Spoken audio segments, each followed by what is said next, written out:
My name's Jason Brett. I'm the host of Product Coffee, and we've got a Zoom meeting going here where we meet together with product professionals every week to talk about what's on our mind, help each other grow in our careers, and talk about some really important product topics. This week, we're doing something a little bit different because we're moving into Product Camp season, and I'll talk a little bit more about that in just a moment. But I want to start off by thanking our sponsors. Product Coffee couldn't happen without the support of some wonderful sponsors, including Method. TJ's here representing Method as well, which is a digital software design and development agency that leans very hard into business strategy, product strategy, digital strategy, and digital transformation and customer experience, and has been supporting us just to be a part of the community since the beginning of Product Coffee. So I really want to thank Method for your ongoing support of Product Coffee. And Pragmatic Institute, who we spoke about just a minute ago, has been the foremost trainer of product managers since the beginning of the product management profession. They've been around longer than anyone else. There have been a lot of other firms that have grown up and jumped on the bandwagon and created product management training, but Pragmatic Institute has been around the longest and has a worldwide name as the gold standard when it comes to product management professional training. We want to thank them for their constant support of the product management community as well. And finally, Feature Upvote, who provides our ideas forum at productcoffee.com/ideas, where you can make suggestions and vote on suggestions for the topics that we'll talk about here at Product Coffee on a week-to-week basis. So please go over to productcoffee.com/ideas. Check out the software by using it and making some suggestions and voting on some suggestions here. And if you'd like a great tool for getting customer feedback from your customers on how you can improve your product, take a look at Feature Upvote. It's a very inexpensive tool, very easy to implement, that will give you a direct line into your customers and the feedback they have on your product right away. Let's get into today's program, which is really around teaching to lead and teaching to learn. And I've teased you with the 5% rule. We're going to get into that in just a moment. But before we start that, what I'd like to do is I'd like to set the stage with what this topic is all about, what this session is all about today, if you're just joining us especially. So Product Camp is back. Product Camp, if you've never been to one, is an unconference. And an unconference is different from your traditional conference, where a selection committee manages and solicits and curates specific speakers that they think that you'll find important, sometimes months or years ahead of the conference itself. In an unconference, the people who show up to the conference itself are the ones who deliver the content and are the ones who decide what the conference is going to be about on that very day. There's a long history of unconferences, and I'd love to share more about that with you at another time. But at ProductCamp Atlanta, we've done this every year except for the last 2 years during the pandemic, and we're back. And what we'll do is we'll show up on a Saturday morning, and a couple of hundred of us will gather together and talk about and pitch ideas that we would like to learn about and talk about and explore together. And everyone who shows up will vote on those ideas, and the ones that rise to the top of the heap will become the agenda for the conference on that day. It's really exciting. It's a lot of fun. It's crazy. If you've never been to one, I highly recommend it. It's a ton of fun, and it's a really unique experience. You'll make some great friends and some great professional colleagues that you'll keep with you throughout your career. They'll help you move ahead, and you'll help them move ahead over the course of your career. So I really encourage you to show up. You can go to pcampatl.com and sign up, and we'd love to see you there. But for today's session, since the entire audience has the ability to bring content, a lot of people want to do that, want to create some content, but they don't exactly know where to start. Or they have some ideas, but they need a few suggestions to get moving and actually start making those into reality. And even more people have some things that get in their way of creating great content and offering a session at Product Camp. And a lot of that comes down to just fear. And I want to talk about that a little bit. So whether it's uncertainty about how to get started, or if it's fear of getting up in front of an audience and not being worthy, we're going to talk really specifically about that. We're going to talk about this 5% rule that will change your perspective on what that can even mean, and how to build your confidence to get up and teach your peers. Before I do that, I want to talk about why it's important to do so, though. In the first place, throughout your career, I guarantee you've observed some people that get up and teach what they know to other people in their sphere of influence, whether it be at work or in the community. People who get up and share what they've learned, share what they know, share their experiences, they occupy a special place in our hearts and minds because they're enriching our lives. And if we make a commitment to do that, then we become part of that almost elite portion of the community that is getting up and intentionally working to make the world a better place by showing and helping other people to actively improve. It's one way to do it. It's a really powerful way. When you go to a conference and you're a speaker, your experience is completely different from someone who goes to a conference and consumes content. It creates a context for you to have conversations on that day and on days after and make new connections about the topic that you've spoken on and create some really powerful ways for you to build new friends and professional relationships. It may help you find a new employer. You may find an opportunity that emerges because of something you said at a conference where someone responsible for making a referral or a hiring decision heard what you had to say and said, hey, this is someone we want on our team. This is someone who can help our company be better. You're putting yourself out in a forum for people to make that realization about the quality and kind of person that you are. That still causes us to lean into fear of public speaking and fear of not being taken seriously, and a fear that you've been hearing a lot about lately called imposter syndrome. And imposter syndrome is basically the idea that we're not worthy, that for whatever position we're in, we're not worthy of the attention that people are giving us. We're not qualified for whatever reason. And it's patently false. It's been shown over and over again. This is a trick that your mind plays on you and causes you to lose confidence in yourself and hold you back. I was at a conference earlier this month, and I heard one of the speakers at the conference mention this idea of a 5% rule. And it was just kind of a throwaway comment. And the notion that she was talking about was that if you get up in front of an audience, if you just know 5% more than a percentage of the people in that audience, than some of the people in that audience, and share just 5% more than they already know, then you've had a massive impact on them. And that's really valuable, and you should really value that. And that made me think back to some people that I've known in my career. And I want to encourage you to think about it the same way for just a moment.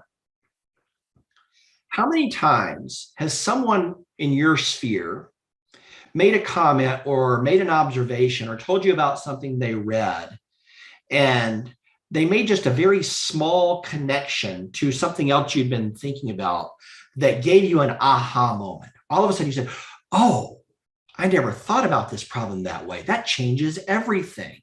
And to them, maybe it was just a very small comment in 30 seconds or less, but it had a massive impact on how you thought about your job and your responsibilities or some goal that you needed to achieve. That one little 30-second or 5-second or 10-second comment can have massive impact on people. When you've been doing the work that you've been doing for as long as you've been doing it, whether that's 6 weeks, 6 years, or 60 years, you've got observations that are unique and ways of expressing them that are unique that can trigger that kind of a massive revelation for someone in your sphere of influence. That notion of having 5% more was really interesting to me. So I started to dig in and do some research about what is this 5% rule? Is there some research around it? And I couldn't find anything. I found some 5% rules that were related to some statistical calculations and some chemical compositions, and they didn't make any sense. But I got to thinking about the concept anyway and started doing some math. And I want to talk about that math and what it made me think about. It's about 45 days until Product Camp right now. And so I thought, well, how can we put a 5% rule into effect to help us deliver great content and have an impact at Product Camp or at any place in our career, and overcome this notion of imposter syndrome and really prove that we are worthy and we do belong where we are? And so I did some math. I thought about an 8-hour workday. And an 8-hour workday, 5% of an 8-hour workday is 24 minutes. I read a book last year called Atomic Habits by James Clear. It's a really good book, and it's in the reference document the reference page that I told you about today. And Clear's whole hypothesis and the experiments that he's been running show that if you just make one small change, tiny little change, and apply it consistently, it'll have massive impact over time. Charles Duhigg wrote a book called The Power of Habit, where he talked about anchor habits that have massive impact. For example, if you exercise, that's an anchor habit. If you exercise every day, well, that'll cause you to be in better physical condition, to have better respiration, have better cardio as a general rule, and that causes you to feel better, have a more positive outlook. It also causes you to sleep better at night when you're really tired. And that has a cascading effect in improving your life over time. So what if we took 24 minutes of every day, 5% of our workday, or added on 5% to our workday, and took 24 minutes to mastering a topic? What would that look like? Well, that would give you 12 hours per month of focused learning.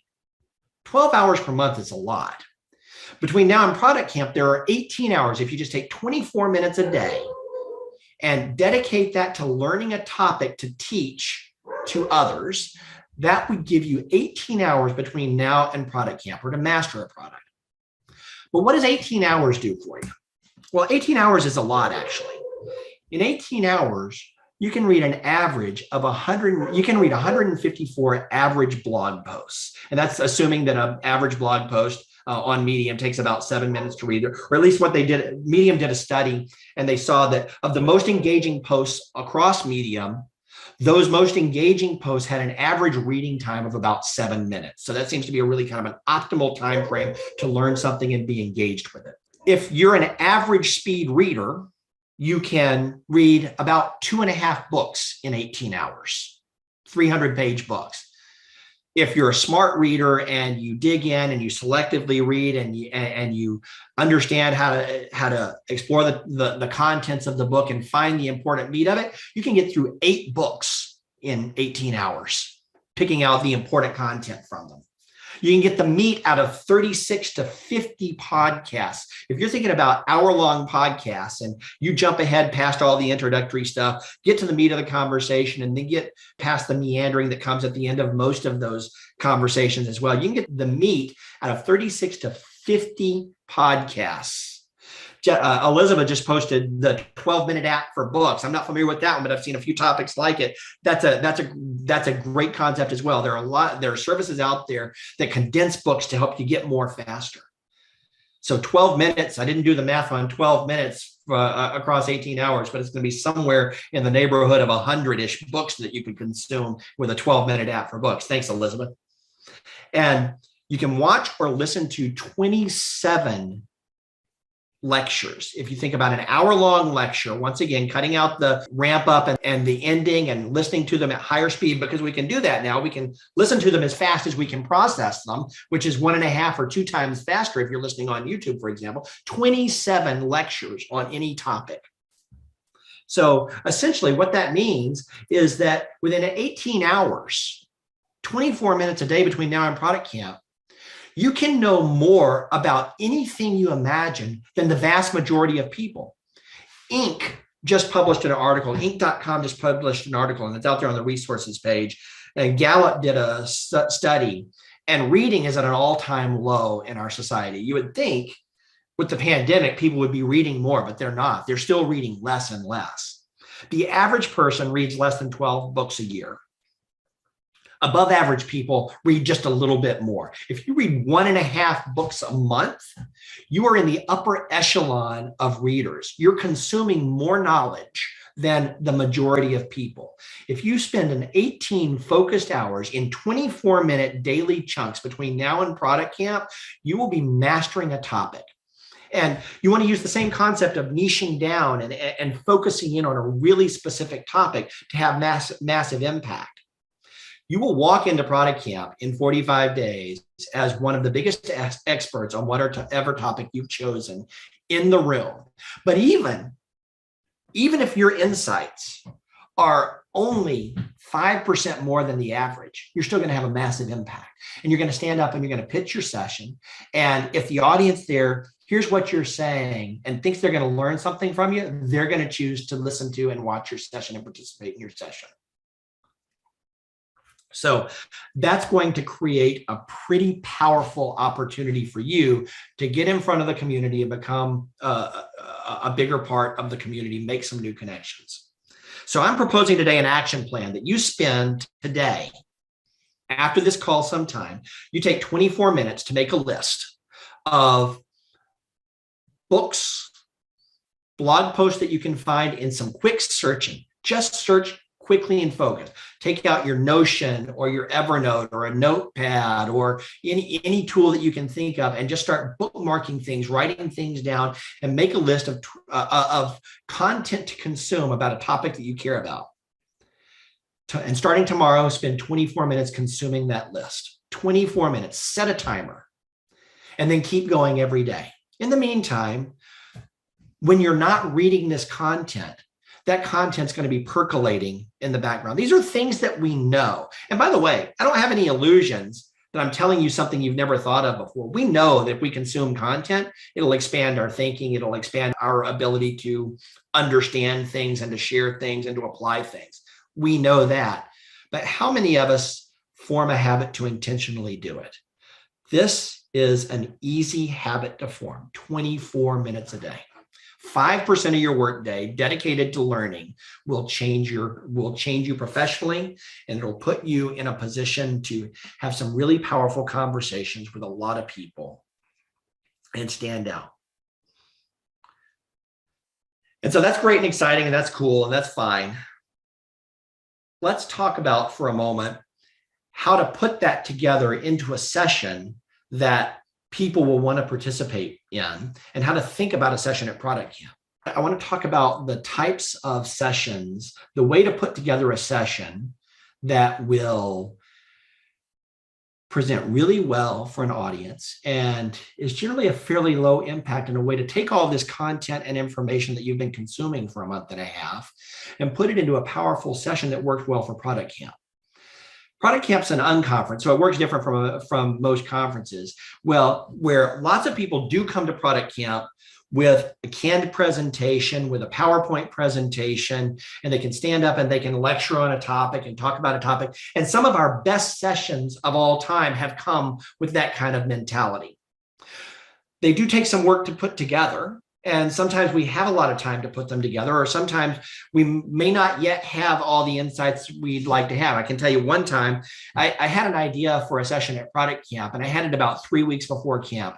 I knew how to build the presentation, but I realized that I could bring a lot more value by doing some research in advance. And I didn't have time to do the kind of research that I really wanted to do.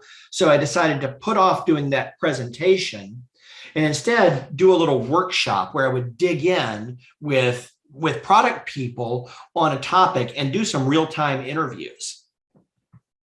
And so one of the types of sessions that work really well at ProductCamp kind of follows that format. We call it a town hall format. And in a town hall format, a session leader gets up and sets the stage for a conversation, sets some context, lays out a question or a concept to think about. A lot of times we do a roundtable discussion at Product Coffee, and it looks a lot like that, where we just have a general topic that we want to explore. So we provide a little bit of education, framing of a problem, framing of a circumstance, and then have 3 or 4 big questions that we'd like to get some input from the smart people in the room on. Jobs to be done is a great example. There are a lot of people with a lot of different perspectives about jobs to be done. We had a great session here at Product Coffee a few weeks ago where we did a roundtable discussion on jobs to be done with 3 panelists who came together and shared vastly different perspectives about how to use that approach to deliver great product results. They knew a heck of a lot more about it than I did. They educated me. I had enough information to have a conversation, to ask some questions, but it creates a great conversation. And those are fantastic sessions at Product Camp as well, because people come to Product Camp to learn from each other and to learn with each other. If you can facilitate a conversation with a bunch of people who know about it, who know a little bit or a lot about a topic, you can bring that 5% rule into bear by getting everyone's 5% to contribute to a greater understanding for the whole room. Another session format that works really well at Product Camp is just a panel. And Jessica did a great job starting out this morning by saying, hey, I've got a topic that I'm really interested in, and I'd love to put together a panel for Product Camp. Let's talk about your experiences, your wins and your losses, and what you've learned from them. And let me find 2 or 3 people who we can have a discussion in front of an audience and take some questions from that audience as well to go deeper on this topic. Once again, Jessica, you know a lot about the topic. You've been studying the topic a lot, but you're still looking to learn more. So you're going to bring together some experts, or some, not even experts, but some folks with some experiences that take a 5% or a 10% or a 15% and add to everyone's knowledge. This works exceptionally well at Product Camp. And the third type that works really well at Product Camp that I love seeing and have had a lot of fun with, and seen a lot of people have a lot of fun with, David Eckhoff does this routinely, and he routinely wins favorite presenter at Product Camp. Workshops, mini workshops. In an hour, you can introduce someone to a couple of topics and give them some exercises to work together on, and just burn in that topic. And if you've been studying a topic that you're seeking mastery on for 18 hours, you're going to very quickly come up with 2 or 3 exercises that'll take 5 to 10 minutes each to execute on. And then we'll stimulate some really fun conversation with your Product Camp audience. And bringing those active participation workshops into Product Camp goes over really well. It stimulates great connections among people. It stimulates great conversations that you can take not only at Product Camp, but take away afterwards and really learn and grow from. Once again, taking that 5% concept, everybody bringing a little bit more, it creates a greater whole than you started with. So it's a great type of topic. And nobody has to do these types of sessions. You don't have to prepare a big, complicated, beautiful slide deck. You don't have to practice speaking for an hour. You just set the stage for smart people to get together and share their perspective. These all work really well. Now, you may want to say, I've learned something really important. I'd like to share it and do a presentation on it. And that's great too. Those work really well also, but I just want to make sure that you understand that's not the only way to present at Product Camp as a whole. We've got some great commentary going on in the chat over there, so keep that going. And if you have any questions, we'll jump in now. Now that I've kind of set the stage for how to think about sessions at Product Camp in general, and some ways to think about mastering a topic going forward, I want to do something a little bit different, and I want to get into an exercise that I've put together for you. And this is actually kind of an example of exactly what I'm talking about. There we go. Okay. But what I want you to do is I want you to take just a moment and put in your email address and your name, and then think about this question. Everybody has had someone tell them, hey, you're really good at something, preferably related to product management or product development or product innovation. But make a note in there about a couple of things that folks have told you that you're good at, whether you believe them or not. It doesn't matter whether you believe them. Just know that people have said, you're good at this. Make a note of that. And then even more interestingly is if you've got great leaders, if you've got pretty good leaders, at some point they've told you, hey, good job. I really like what you did there. Thanks for doing that. You're contributing here. What's something that has told you you did great work for? Something that someone has told you, great job, great work. And if you've been in product management for more than a few weeks, you've done something that you're proud of. And if you've got a release behind your belt, even if it was rocky, even if it was difficult, you did some things and you accomplished some things that you're proud of. What's something that you've accomplished with your products that you're proud of? Just make a little note here, some little shorthand, something that'll jog your memory later.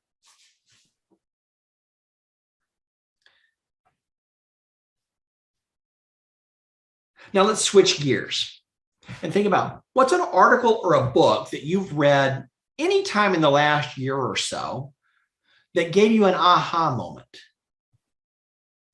You said, oh, I didn't think of it that way. Or, oh, that's really insightful. That's interesting. I can apply that. I can use that.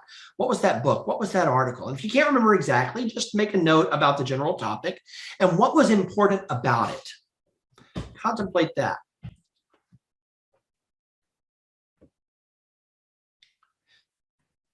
Now, there are two more questions to think about. One of them is, the first one is, what's something that you'd like to be good at? Whether you are now or not, what's something you want to master? And who do you know who's good at it? Make that note. All right. Now take a minute and scroll back up and look at the things that you've written. And of all the topics and thoughts and ideas that you've seen, that you've written down here today, just pick one of them that you think could be really fun to explore further and create some sort of content or session about, or have a conversation with some peers about. And write that down in that last slot there. Okay, so now you've got a topic idea. This may or may not be what you go with. This is just one idea to explore a little bit and spend a little bit of time thinking about today. But think, as you think about that topic, immediately, what's your first gut feeling of the best way to explore that product in a session with other product campers? Would it be something that you'd give a lecture or a presentation about?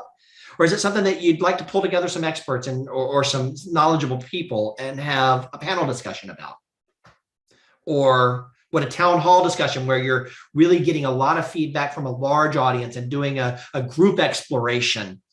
Would that be a appropriate format or a powerful format for that topic? Or do you like the idea of a guided activity or workshop to really dig in and practice something together and experience something together? Or is there some other idea that you have? That's fine too. As you do that, flip the little switch that says send me a copy of my responses and click submit.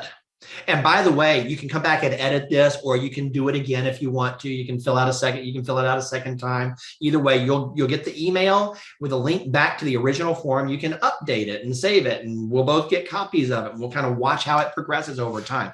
Use that as a tool that will help you in as much as it does help you. And if it doesn't help you, abandon it. That's okay. Did anybody have a topic that they want to throw out here and say, this is what I'm thinking about doing for Product Camp? First hand, just raise your hand in the reactions panel here, and I'll grab the first person. There we go. Elizabeth, let's hear it. All right. I have to be quick, but I just pitched this. So I came to this meeting with this idea and wanted to kind of validate if people would think it's interesting.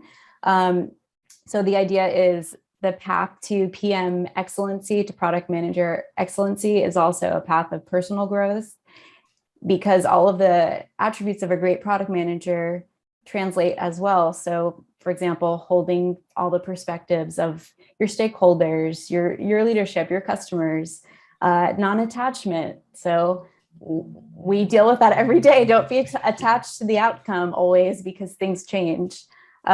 Being flexible, having radical empathy, having boundaries.